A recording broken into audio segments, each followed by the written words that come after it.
And Gerald here, and we have a special guest, Brandon Ericson. Hi, Brandon. Hello. We're changing it up. I'm crashing his office today, so that's what we're doing.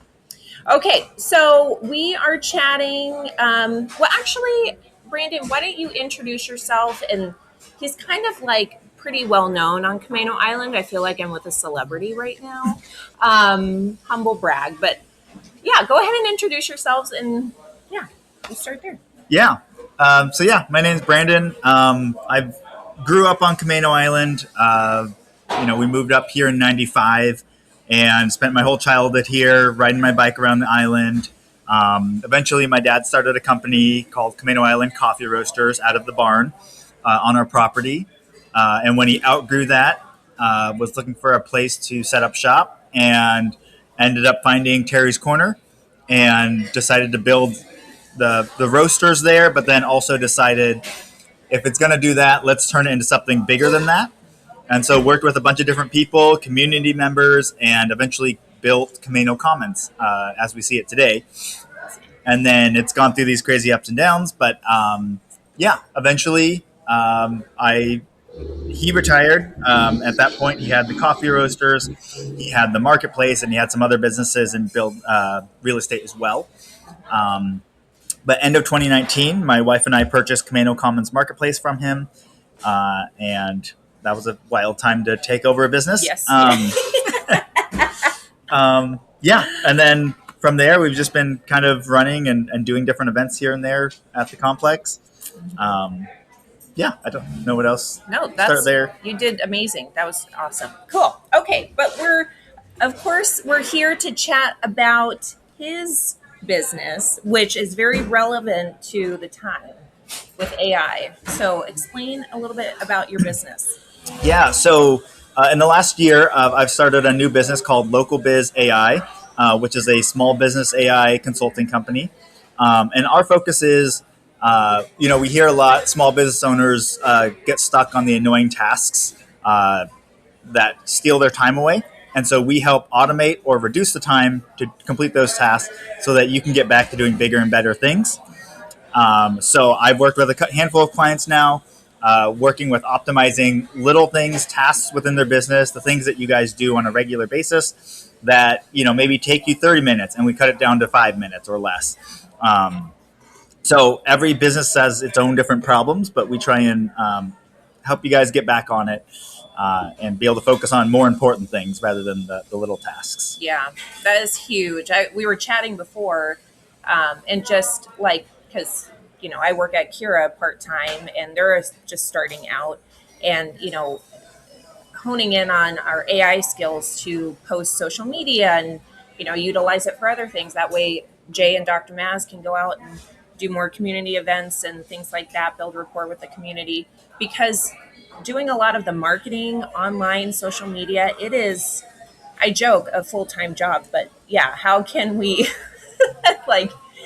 tackle that so it's not all consuming all the time? Mm-hmm. So, yeah. Hey, Brandon, have you always kind of been interested in like technology, or how did the AI thing, how'd you get into that? Yeah, I feel like when I was first starting to get into it, a lot of people kind of asked that question. I always say that it was because I grew up in the 90s. And for those who were in that era, like it was high time of sci-fi. Like everything was like all these different, they would have AI bots that would help them or all these different tools or gadgets or things like that I thought were so cool. But as we've gotten to where we are now, all of those things are becoming reality. Yeah. And I grew up really interested in tech. I went to be a mechanical engineer. But what I found in that industry is it is a lot slower moving. And I just wasn't quite like the engineering type to sit in the cubicle, knock out a project, and then sit there and do the next one. I'm more of a people person. I like talking with people, hearing their stories. And so that's why I ended up shifting to small business with my dad. And eventually taking over the marketplace. But with Biz AI, it kind of combines both of those. So I get to learn about this crazy new technology that's exploding in a way that I don't think anyone's ever seen a technology do before. Right. but I'm trying to simplify it and make it, easy enough to understand for everybody. And also, again, help the small business owners get started with it, because we're seeing what big corporations do when they use it. They use it to fire people, but I know small business owners don't. They will reinvest that time back into the community, like Cura Health is doing, putting it back into the community, back into volunteering, back into their team. So that's what excites me about it, is trying to help small business owners become more efficient, because we want them to keep doing what they're doing. Oh, I love that. Wow, I never even thought of it like that, for the big companies versus small. Yeah, that's very true.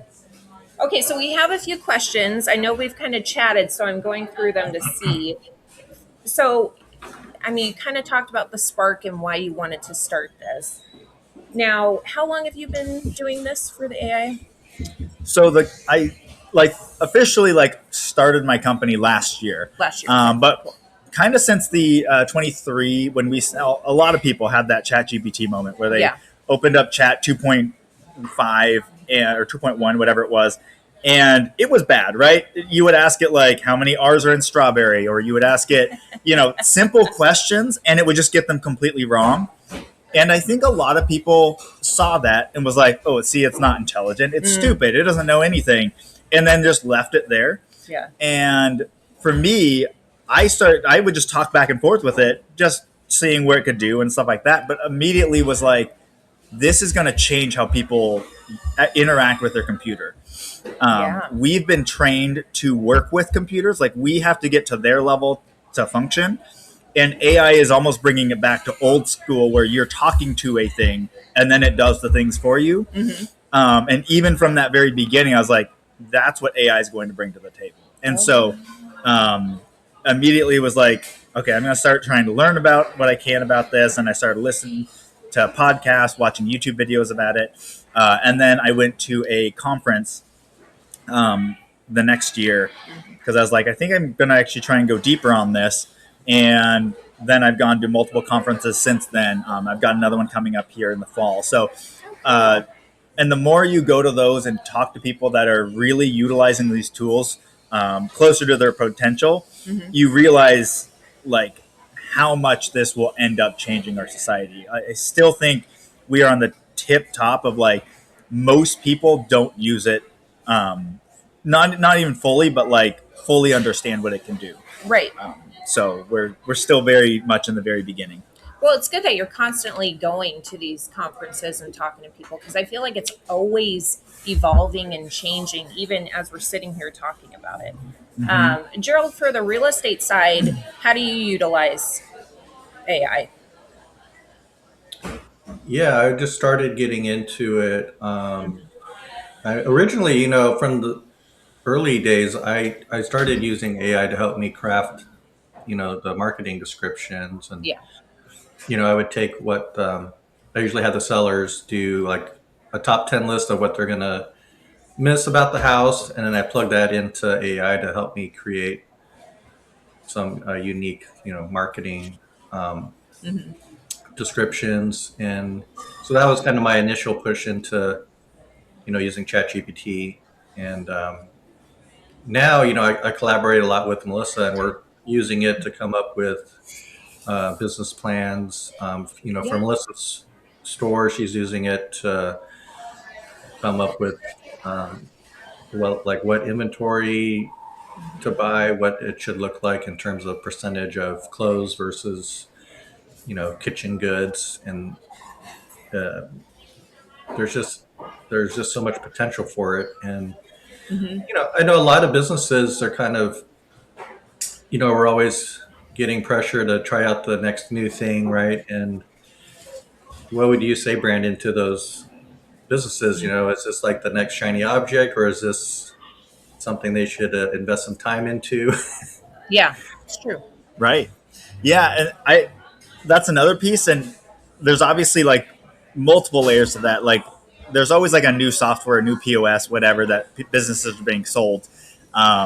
When it comes to AI, I usually tell businesses focus in on the one that matches your business best. ChatGPT, Claude, and Gemini, those three, all of them can integrate into Google.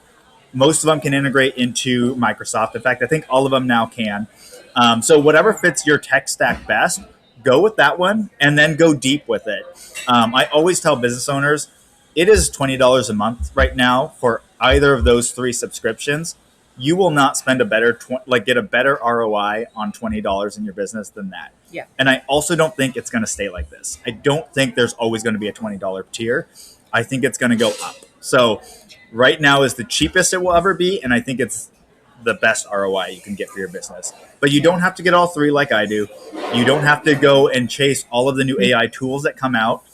Just using one of those models and deciding this is what I'm going to go deep with can completely change how your business works and functions. That's good to know, because there's a lot, even on the real estate side, they're pushing Claude more. And I haven't honestly dug into that.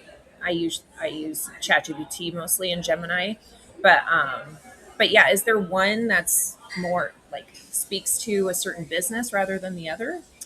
Yeah, all of them have their pluses and minuses. ChatGPT a lot of times will have the most cutting edge as far as like functionality and things like that. So they've got custom GPTs, they've got projects, they've got good voice, they have a lot of things like that. Historically, Claude has been the strongest at coding, but at this point, they're all good at it for for a lot of things you're doing. I've always thought Claude is better at writing than any of the other ones, just out of the box. But all of them you can customize how they respond to you and how they write and stuff. And then Gemini, if you're already in the Google suite, Gemini is great in that. You get it for free if you have a business plan. And it's also the only one that's truly multimodal in the sense of it can actually see, it uses like vision to see a video if you give it a YouTube video or a picture, versus the other two actually have to break it down by code and then analyze that code, and then they know what you're looking at. The other piece I usually tell business owners is a lot of them are just dabbling with like the free version, and they're like, it still gets really simple things wrong. It's not very smart, and it doesn't always get me what I want.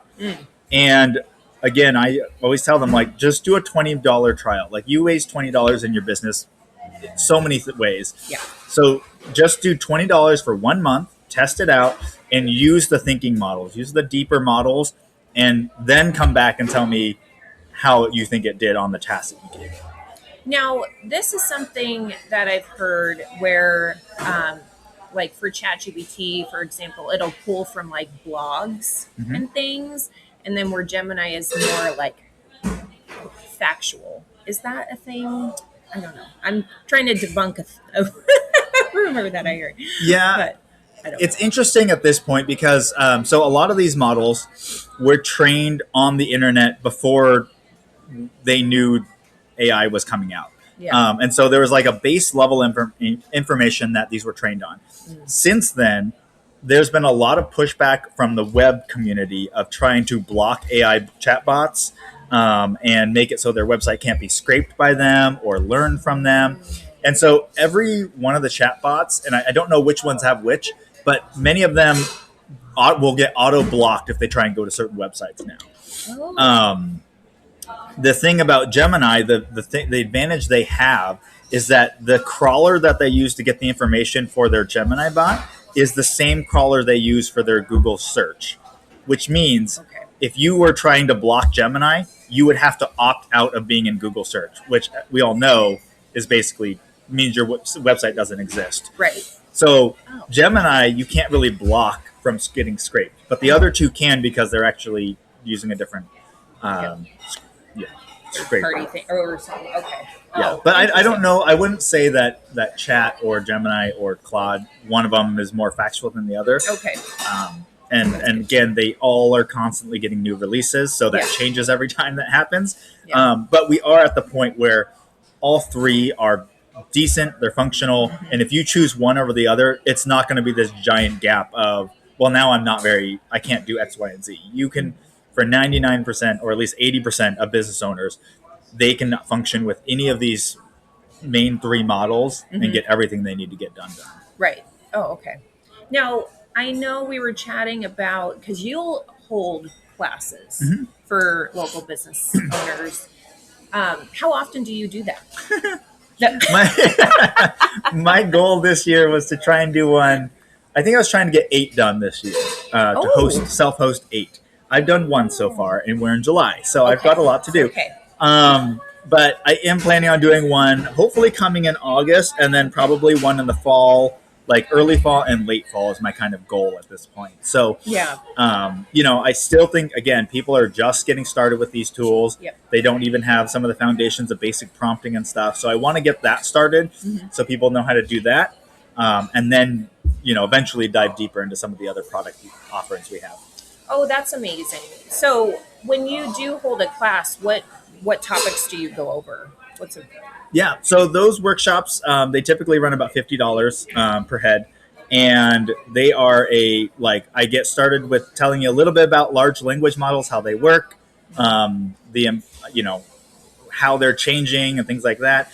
And then we get into prompting. And I've been trying to more and more change my workshops to be more like in the chat window so that we're playing around with it in live time. So then it's not scary for people to go back the next day and be like, oh, I remember how to do this because I was watching it being done on screen. So I'm trying to do less slide deck and more demo. Oh, good. So that more people feel comfortable just jumping in, playing with it, and stuff like that. Yeah. Yeah, that's the only way how I learn is to just do the things. Randy, besides the classes, do you also do one-on-one consultations? I do, yeah. So I've got a full product suite. I'm adding a little bit more always, but right now I've got a custom AI toolkit, which is basically where that you've got a few tasks that you want to optimize and get off your plate. So we work together to build tools that can take those off your plate. Or if you're more of a newer business diving into AI, I've got the AI audit, which is let's dive deep into your business, your processes, things like that. And then you get a game plan of what you should do next. And then that can roll back into the custom AI toolkit if they're like, okay, but I don't want to build this. I want someone to help me build it. Then we jump back across into that. I've just launched a new product called the AI Renovation, which is a premium product. It's over 3,000. But that's really where we're diving deep into your business and we're hand building each one of these pieces with you. So yeah, that's kind of where I'm at now. Eventually I want to maybe launch a membership program for past clients, where we have monthly calls and things like that, but we haven't fleshed that one out yet. Oh, that's so fun. Oh, I'm excited for this. I'm excited to see you grow because this is going to be insane. I already see it. Okay. So with some of these questions, one that we, of course, because this is our Dream Chasers series, and obviously we see how passionate you are about AI, about, being with the community and everything. What we always ask, what advice would you give to a dream chaser out there watching, listening, just to get started? A lot of people say, oh, just start, but Yeah, I think, one thing I'll say is this was a very big change from what my business experience had been. When you're in a food service business, you have, or a product-based business, which is what our gift shop is, people see what they're getting. They look at the bottom, they look at the price tag, and they decide, is this worth this value to me? Or in a food service, they're deciding, is this coffee and croissant worth the exchange of dollars I'm willing to give? And it's very straightforward. They make that decision on the spot, yes or no. With service and consulting, it's a lot squishier than that. Because you're like, when we're all done, I might give you a PDF, but that's what you're getting. And it just feels weird to give a PDF as a multi-$100 product. Because that's not what they're really paying for. They're paying for your expertise and your knowledge. But in that, the other thing I've had to get past is my own deficiencies of am I worth this?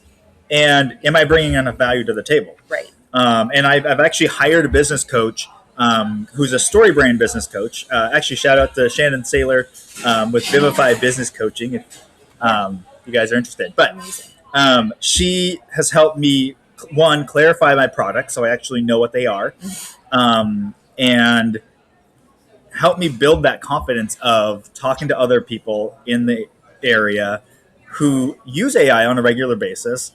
And yet, when I've worked with them or talked with them later, I realize they, even though they're like probably more of the forward-thinking AI people I've seen in the community, and this isn't trying to brag, but like I just have a deeper knowledge of it than they do. Yeah. And realizing that over and over again, I'm like, okay, I really can bring value to the table. I really can help these people, and that's really what my goal is. Yeah.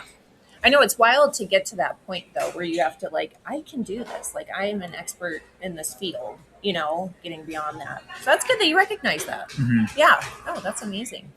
Awesome.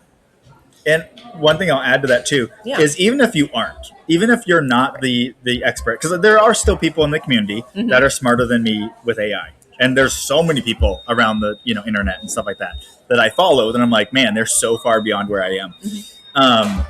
Every single person has their own network, and every person has their own style and personality. And I know that some of the people I follow, some of my clients would try and listen to their podcast or watch their videos and be like, I can't listen to this guy or whoever it is. So you might be the right person for your clientele, even though you may not be the smartest about it, but your connection with them and the way you interact and teach is going to be better than someone that's way smarter than you. So I think regardless of what you do, you can still get started, even if you're not the top. Yeah. Oh, that's a great, that's good to mention. Because that's a lot of the case with dream chasers is they're like too scared to start, or like maybe they don't have, they think I don't have enough money, or I don't have enough this or that or knowledge. But you did mention a coach though. So did that really elevate your business too? It has. It's also given me a lot more confidence. We were talking before we started the podcast that when I started this business, I was like, I do AI consulting. And people were like, great. What's that mean? And I was like, well, I help you use AI for your business. And they're like, cool. But what does that do for me? Right. And then that's where I would stop the conversation because I was like, well, I don't. What does that do for me? That's such that question.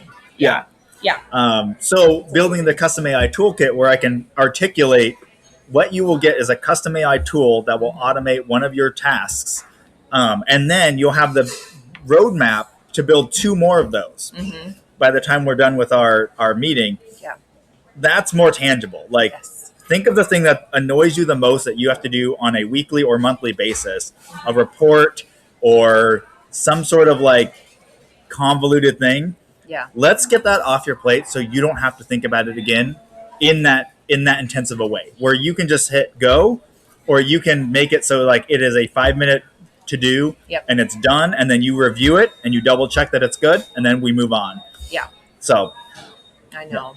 Oh man, it is just such a time saver, these AI tools. And I feel like I only skim the surface of what I know, but it definitely helps. Yeah. Yeah. Cool. Awesome. Any questions, Gerald, for Brandon? Not yet. Not yet? Okay. Usually they spark as we're talking. Okay. So who, and this is kind of an overall question, just because you grew up with, someone who was an entrepreneur, was your dad a big influence? Do you have other influences into where you're at now with owning businesses? Yeah, for sure. I've actually, I think it's pretty normal for people throughout their lives to have so many different mentors for different seasons of life. Yeah. And my dad has definitely been a part of that, and watching him build things. I still, to this day, look at what he did here at Camano Commons and building this out, and how he built his other businesses, and looking at it like I could never have built the businesses he built the way he did. He's very charismatic, and he's able to get people to see something that's not there. When this was a pile of dirt and overgrown blackberry bushes, he was able to get people to buy in and say, yes, this is something we want for the community. I could never have done it that way. But seeing that, knowing that you can start at 0 and then build up, has definitely been something. It's never been like is this even possible? Because I saw it be possible multiple times. When it came to the different events that we have here at Camano Commons throughout the year, I had a mentor in that as well. His name was Brian from the restaurant Naked City, which was here in the complex. But he was really good at hosting events, and he would do them. And so I just was like, well, let me help you plan it and then see how it goes. And I learned a lot from him. And then I learned a ton from Jessica, from the executive director of the Chamber of Commerce. She's done different events. She's an expert at like admin stuff. She like has so many plates spinning and yet always gets everything done. And I like incredible lady. And so I've learned a ton from her of just how she does things and functions and makes things work. So, I've had lots of mentors like that along the way. And then I think the greatest gifts that I have in where I'm at is actually being, two. One, I'm part of an entree coaching group. And that I signed up for as soon as I knew I was buying the business. So it got me connected with other business owners that were, in different fields and have different perspectives all around the country. And that has been immense in helping me work through some really difficult times as a business owner. But the other one I have is one that's more serendipitous, is my brother-in-law. His name's TJ. He owns the coffee roaster. And it's rare. People will say it's lonely at the top, but they don't realize like there's certain issues you have, or different problems, or wins or losses that you have that you can't just go tell anyone. Like if you go tell someone, hey, I did this great deal and I made this much or something. Yeah. If you tell just your average person on the street, they're going to be like, well, wow, he's rich. You're like, well, then I don't actually get to keep all that money, but they don't really understand the magnitude of it. And then when you have something really terrible happen and these things, you don't have someone that you can necessarily just talk to and say, help me game plan this out. Does this make sense to you?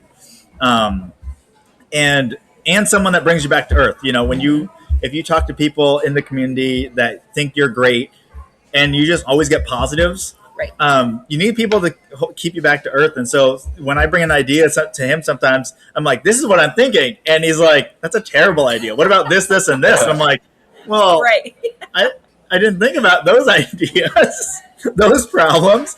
That's awesome. But it's so helpful. And he's really, really helped me in so many different ways in that of like, I'm thinking of doing this thing. And he's like, sometimes he's like, that's a great idea. You should do that. But sometimes he's like, okay, well, did you think about these 5 different fail points? And I'm like, let me get back to you. And then I come back to him and then we have more discussion. So again, having someone that can really go toe to toe with you and be willing to say that's a dumb idea to you. Because as you get higher up, less and less people, you see that. You're right. Yeah. They just want to agree and say, that's great. Do it, rather than giving you the honest, feedback. Yeah. No, that's great. Oh, that's so cool. I didn't realize that was your brother-in-law. Yeah. Oh, fun. Cool. All right. Well, for I know you had mentioned a few other workshops coming up. Do you have any other big plans for the rest of the year, or? Yeah, I'm trying to get better at the social media marketing and stuff like that. But yeah, I've got I'm just trying to get the word out there because most people still don't know I exist on this side of the business. So just trying to get the word out there. But I do have another conference coming up in October that I'm hoping to learn a lot from. It's actually from a group that does a podcast I listen to. And so they're hosting this event. So I'm excited for that one. And then lastly, for any recommended podcasts, you've talked about referring a few to people. Do you want to list off any? Yeah. The Artificial Intelligence Show by Paul Reitzer. They're the ones actually I'm going to their conference. But that one is a great, this is the one where I'm like, I think a lot of people will think it's too dry. But for me, like getting an update about the industry, what they're seeing. They come from a background of consulting and then have kind of pivoted and really focused in on like artificial intelligence, education, and getting people up to speed with these tools. Yeah. But they still have a lot of connections into some of the bigger companies and what's happening at the corporate level, and then they do a bunch of research on that as well. So they just give a good pulse of where the industry is at right now, with the people that are on the front end of this stuff that's happening. So I really enjoy that show. It really keeps me up to date on a lot of things. I'm a big follower of This Week in Tech, which is by Twit or this Leo Laporte.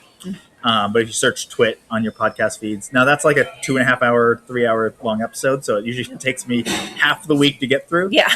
But again, kind of gets you an update on like what's going on in the world of tech and stuff like that. So those are probably my two biggest ones that I follow as far as just staying up to date on what's going on.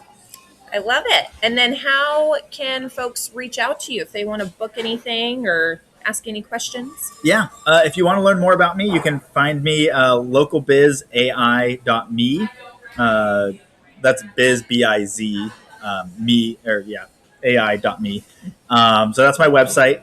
And then you can follow me on the socials. The only one that's really annoying is my Instagram, which is, I believe it's PNW Local Biz AI. But on Facebook, it's just at Local Biz AI, because I was dumb and didn't save it in time. So anyways, follow me on socials. You may or may not see me there because I'm really bad at posting. But my website's probably the best way, just localbizai.me. Awesome. And we'll make sure we tag all your social media and website and everything. This was so fun, Brandon. Yeah. I'm glad we got to chat about it. It's so relevant, and I'm excited to learn more too. So we'll have to book something, Gerald, with Brandon. Yeah, for sure. Need help. Need help. I love it. All right, cool. Well, thank you for joining us, and thank you everyone for listening and watching. Bye. Bye.